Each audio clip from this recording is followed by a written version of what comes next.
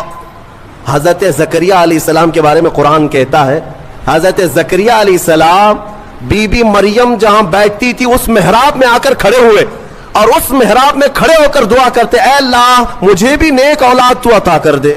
تو ہر ایک کی دعا سننے والا ہے. فنادته الملائکۃ وهو قائم یصلی فی المحراب ان اللہ یبشرک بیحییٰ. قرآن کہتا ہے حضرت زکریا علیہ السلام ابھی اسی محراب میں کھڑے ہو کر دعا کر ہی رہے تھے. اللہ نے فرشتے کو بھیجا جاؤ زکریا کی دعا قبول ہے، انہیں بیٹا ہی نہیں نبی کی شکل میں یحییٰ علیہ السلام دیا جائے گا. صرف بیٹا ہی نہیں، یحییٰ بیٹا دے دیا گیا. ٹھیک ہے، دعا قبول فوراً. اور حضرت زکریا علیہ السلام کا بھی بڑھاپا ہے، بال سفید ہے، انہوں نے خود بیان کیا ہے، ان کی باتیں بھی قرآن پاک میں آئی ہیں کہ آپ نے یہ کہا ہے کہ اب میں بوڑھا ہو گیا، بال میرے سفید ہو گئے، سورہ مریم کی آیتوں میں ہے. اب مجھے عرض یہ کرنا ہے حضرت زکریا علیہ الصلاۃ والتسلیم وہاں مریم کی محراب میں جا کر کیوں دعا کی؟ پوری مسجد ہے نا بیت المقدس، پوری مسجد ہے، کسی بھی علاقے میں بیٹھ کر کے دعا کرتے، کسی بھی خطے پر کسی بھی مصلی پر. مریم جہاں ہے اس مصلی پر یا اس محراب پر کیوں کھڑے ہو کر دعا کیا؟ یہی سنیو تمہیں عقیدہ میں بتانا چاہتا ہوں، اللہ والے جہاں ہوتے ہیں وہاں دعائیں قبول ہوتی ہیں. اجمیر میں جا کر دعا کرنے کے لیے اعلیٰ حضرت فاضل بریلوی رضی اللہ تعالیٰ عنہ نے فتاوی رضویہ شریف میں لکھا ہے ہندوستان میں اگر کچھ علاقے ہیں جہاں پر دعائیں تیز قبول ہوتی ہیں تو ان میں ایک جگہ ہے خواجہ اجمیری غریب نواز کا دربار. اعلیٰ حضرت نے لکھا ہے. میرے عزیزوں کیوں؟ یہ قرآن سے ثابت ہے. لوگ یہی کہتے ہیں نا اولیاء کے دربار میں جا کر کے پکارتے ہو، کیا مسجد میں نہیں پکارے؟ زکریا علیہ السلام سے کہو، وہ خود مسجد کے امام تھے، مصلی پر اپنے بیٹھ کر کے دعا کرتے. نہیں، نبی نے بھی یہ سکھایا کہ اللہ تبارک و تعالیٰ جسے پسند کرتا ہے اس جگہ کھڑے ہو کر دعا کرو گے تو اللہ دعا قبول فرماتا ہے. ہاں، اللہ تبارک و تعالیٰ کو یہ پسند ہے ہاں بے ان کے واسطے خدا کچھ عطا کرے. اب یہاں سے بریلی کے امام کہتے ہیں جو حضور پاک صلی اللہ تعالی علیہ وسلم کے وسیلے کے منکر ہیں ان سے بھی کہتا ہوں، بے ان کے واسطے خدا کچھ عطا کرے، ہاشا، غلط غلط، یہ ہوس بے بصر کی ہے۔ ہاں تم خام خیالی میں ہو حضور کو چھوڑ کر کے تمہیں کچھ مل جائے۔ قرآن نے بھی تمہیں یہی کہا ہے، محبوبوں کے دربار میں کھڑے ہو کر دعا کرو گے تو اللہ وہ دعائیں قبول فرماتا ہے۔ میرے عزیزو، یہاں پر ایک اور بات میں عرض کرتا ہوں، ابھی یہ تفسیر آئی نہیں ہے لیکن وقت سے پہلے میں موضوع سے متعلق ہے اس لیے عرض کرتا ہوں، موضوع سے متعلق ہے اس لیے کہ حضرت موسیٰ علیہ الصلوۃ والتسلیم کا وہ واقعہ یاد کریں جب فرعون کا لشکر پیچھا کرنے لگا موسیٰ علیہ السلام کی جماعت کا۔ آپ مومنین کی جماعت کو لے کر چل پڑے، سامنے سمندر، پیچھے 1,00,000 کے قریب فرعون کا لشکر، کدھر جائیں؟ ادھر سمندر ہے، ادھر دشمنوں کا لشکر ہے۔ حضرت موسیٰ علیہ السلام کے ساتھ جو مومنین تھے ان کی آزمائش بھی تھی، ایسا موقع آ جائے ایک طرف سمندر ہے ایک طرف دشمن کی فوج، لیکن اللہ تعالیٰ جسے جہاں سے چاہے بچائے۔ رب تعالیٰ کا حکم ہوا کہ اے موسیٰ اس سمندر پر اپنا عصا مارو۔ آپ نے عصا لکڑی ماری تو 12 راستے خشک پیدا ہوئے۔ موسیٰ علیہ السلام کا جو قبیلہ تھا، یعنی آپ کی جو جماعت تھی مومنین کی، وہ 12 خاندانوں میں تھی، تو سب کے لیے ایک ایک راستہ سمندر میں بن گیا، سب اس راستے سے چلنے لگے۔ سمندر کے دوسرے کنارے وہ پہنچ گئے۔ فرعون نے دیکھا راستہ کھلا ہوا ہے، ہم بھی چلتے ہیں۔ فرعون موسیٰ علیہ السلام کے یہ کھلے ہوئے راستوں کے درمیان آ گیا، بیچ سمندر میں فرعون کی فوج پہنچی تھی، سمندر کو واپس ملا دیا گیا۔ فغشیہم من الیم ما غشیہم، قرآن کہتا ہم نے ڈھانک دیا سمندر کو جیسے ڈھانکنا ہے، تو غرق ہو گئے ہمیشہ کے لیے۔ فرعون ختم ہو گیا، برباد ہوا۔ موسیٰ علیہ السلام اپنے ایمان والوں کو لے کر دوسرے کنارے پر آئے۔ جو بات عرض کرنا ہے اس کے لیے مجھے تھوڑی تفصیل بتانی پڑ رہی ہے، پورا ذہن میں آ جائے آپ کی۔ دوسرے کنارے آئے، موسیٰ علیہ السلام نے شکرانہ ادا کیا، یہ عاشورہ کا دن تھا۔ پھر آپ کوہ طور پر چلے گئے موسیٰ علیہ السلام، جب آپ پر تورات نازل ہو رہی تھی۔ حضرت موسیٰ علیہ السلام 40 دن کے لیے گئے تو ہوا کیا، ان کی قوم میں سامری نام کا ایک شخص تھا جو موسیٰ علیہ السلام کے خاندان کا تھا۔ اس نے کیا کیا، سارے لوگوں کے پاس جو جو سونا چاندی تھا سب اکٹھا کیا، اس کو پگھلایا، میلٹ کیا، اور اس سے ایک بچڑا بنایا، گائے کا بچڑا بنایا، اور اس کے بعد اس کی کلا کیا تھی یہی بتانا مجھے ہے، اس بچڑے کو بولنے کے قابل بنا دیا۔ میاں سونا اور چاندی کا وہ بچڑا بولتا تھا۔ اندازہ کرو، یہ سیل اور بیٹری کا زمانہ نہیں ہے کہ آج کے کھلونے جیسے بولتے ہیں، آپ کو تعجب نہیں ہوگا، لیکن وہ 3000 سال پہلے اگر بچڑا بولتا ہو بغیر سیل کے، بغیر بیٹری کے، اور کوئی نہ ٹیپ ریکارڈ، اس کے اندر کوئی چیز نہیں، لیکن بولتا تھا، تو قوم گمراہ ہو گئی۔ اور سامری سب کو کیا کہتا تھا کہ موسیٰ کا جو خدا ہے نا جسے وہ ملنے کا ہے، وہ خدا یہی ہے، یہی بچڑا ہے۔ یہ بچڑے کی پوجا وہیں سے شروع ہوئی تھی، اور جو گمراہ ہوئے وہ عبادت میں لگ گئے، اور ایسی عبادت، اسی کے پاس اعتکاف، اسی سے نظر، منتیں، سب بچڑے کے پیچھے لگ گئے کہ تو ہی ہمارا سب کچھ ہے، ہمارا فلاں کر دے، ہمارا فلاں کر دے۔ بچڑا بولتا بھی تھا۔ یہ تعجب کی بات ہے نا، حیرت کی بات ہے۔ میرے عزیزو، اس سے بڑے حیرت کی چیزیں بھی آ جائیں، تمہارا ایمان مضبوط ہونا چاہیے۔ آج کے زمانے میں کہتا ہوں، اگر کوئی جھاڑ، اگر کوئی درخت بولنے بھی لگ جائے اور تمہیں اپنی طرف بلائے کہ میرے اندر خدا چھپا ہے، آ جاؤ، اے ایمان والو، تمہارا ایمان مضبوط ہونا چاہیے، اور ہرگز اس طرح کی حرکتوں پر یقین نہ کرو، بلکہ یہی تسلیم کرو، پوری دنیا بھی عجوبے دکھائے، میں یہ تسلیم نہیں کر سکتا، میرا خدا تو اللہ ہی ہے۔ اللہ الصمد، وہ بے نیاز ہے، وہ ہماری آنکھوں میں نظر نہ آئے گا۔ ہم دنیا میں اس طرح بہت سارے لوگ ابھی گمراہ کرنے والے لوگ آئے، سامری کی طرح، ابھی بھی بہت سارے ہیں، سوشل میڈیا میں بھی بہت سارے سامری گھسے ہوئے ہیں جو سنیوں کے عقیدے کو کیپچر کر رہے ہیں کہ خدا ہمارے پیر صاحب کے اندر آیا ہے۔ کبھی کوئی پیر صاحب مرید کرنے سے پہلے یہ بتا دیتے ہیں میں تمہیں خدا دکھا کر مرید کروں گا، اور کہاں دکھاتے ہیں؟ ارے بکرے کے بھیجے میں دکھاتے ہیں۔ ہاں، یہ سنا ہے آپ نے؟ ایک صاحب ہمارے پاس آئے, انہوں نے کہا تھا ہمارے پیر صاحب اس وقت تک مرید نہیں کرتے جب تک خدا کو نہیں دکھاتے. ہم نے کہا کہاں دکھاتے؟ کہا بکرے کے بھیجے میں دکھاتے. کیوں؟ پیر صاحب کا فیورٹ ہے یہ بھیجا, بھیجے میں. یہ مجھے فلسفہ نہیں سمجھ میں آیا, بھیجے میں کیوں دکھایا جاتا ہے؟ نعوذ باللہ من ذالک, نعوذ باللہ. رسول کریم صلی اللہ تعالی علیہ وسلم کے علاوہ دنیا میں کسی نے یہ دعویٰ نہیں کیا کہ میں نے اپنی کھلی آنکھوں سے اللہ کو دیکھا ہے. کسی نے یہ دعویٰ نہیں کیا. ہاں, عالم خواب میں, عالم وجد میں اگر اللہ نے اپنی تجلیات کسی ولی کو دکھایا تو اس کا ہم انکار نہیں کرتے, لیکن یہ جو حرکتیں ہیں یہ گمراہی ہے میرے عزیز, یہ گمراہی ہے, گمراہی ہے. تو سامری نے یہ کام کیا. بات طویل ہو جا رہی ہے, جو بات کہنی تھی مجھے وہ بہت قریب میں لے آتا ہوں. سب پوجا پاٹ میں لگ گئے, عبادت میں لگ گئے, اللہ کی عبادت سے دور بچڑے کی عبادت میں لگ گئے. موسیٰ علیہ السلام جب واپس آئے تو دیکھا ان کی قوم گمراہ ہو چکی ہے. 40 دن کا جو گیپ تھا نا, یہ قوم کو گمراہ کر گیا. اسی لیے بزرگوں نے فرمایا کہ جو عالم دین ہے یا مبلغ اسلام ہے وہ اپنی قوم سے زیادہ دور نہ رہا کرے. قوم کے اندر ہمیشہ نصیحت کرنے والا ہونا چاہیے, ورنہ گمراہ ہو جائے گی.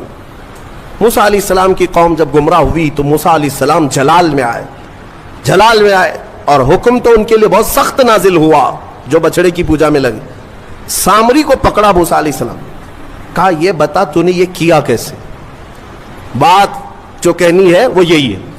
کہا تو نے یہ کیسے کیا؟ سب کا سونا چاندی میلٹ کیا, بنایا بچڑا ٹھیک ہے, لیکن یہ بولنے کے قابل کیسے کیا؟ اب سامری کا جواب سنیں. سامری کہتا ہے قال بصرت بما لم يبصروا به فقبضت قبضة من اثر الرسول فنبذتها وكذلك سولت لي نفسي.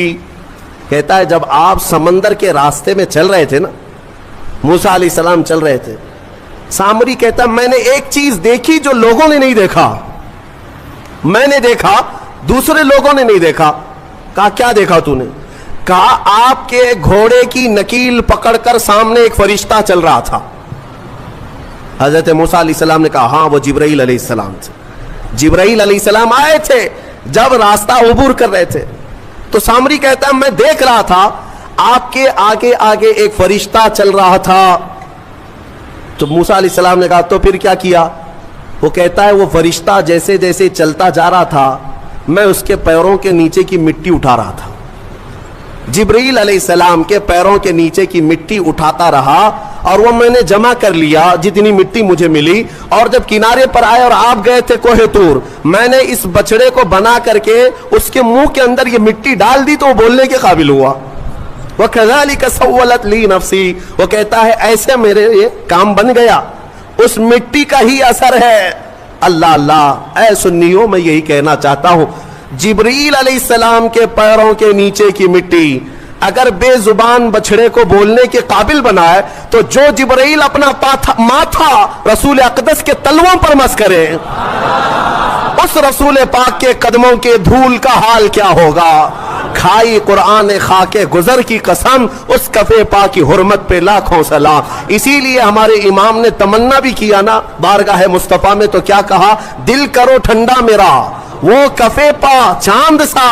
کفے پا کس کو کہتے ہیں؟ کفے پا, پا پیر کو کہتے ہیں فارسی میں, کف کہتے ہیں نیچے کا حصہ. پیر کا جو تلوا ہے, پیر کا جو تلوا ہے اسے کیا کہتے ہیں؟ کفے پا. پیر کے تلوے کو کفے پا.